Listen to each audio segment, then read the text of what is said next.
ప్రపంచంలో పరిచయం అవసరం లేని పేరే డాక్టర్ బాబాసాహెబ్ అంబేద్కర్. అంటరానితనం, తక్కువ జాతి అని అవమానించిన కుల నిర్మూలన కోసం అలుపెరగని పోరాటం చేసిన యోధుడు. హిందూ కోడ్ బిల్లు ద్వారా స్త్రీలకు స్వేచ్ఛను, ఓటు హక్కుతో ప్రశ్నించే హక్కును, రాజ్యాంగంతో భారతదేశ దిశను మార్చిన బహుముఖ ప్రజ్ఞశాలి. తన ఆత్మకథగా అంబేద్కర్ గారు వ్రాసిన వెయిటింగ్ ఫర్ ఎ వీసా అనే తన పుస్తకంలో ఏముంది? రాజ్యాంగం అంబేద్కర్ ఒక్కరే వ్రాసారా?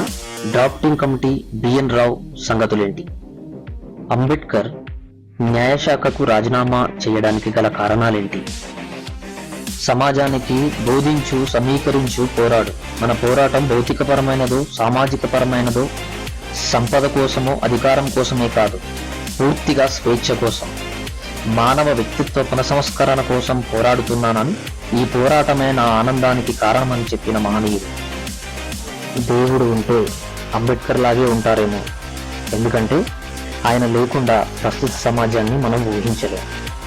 అలాంటి మహనీయుని పూర్తి జీవిత నేపథ్యం, ఎన్నో సంఘటనలు నా ఛానల్ శ్రీకాంత్ డిజిటెక్ తెలుగులోకి వెళ్ళి చూడండి. Thank you.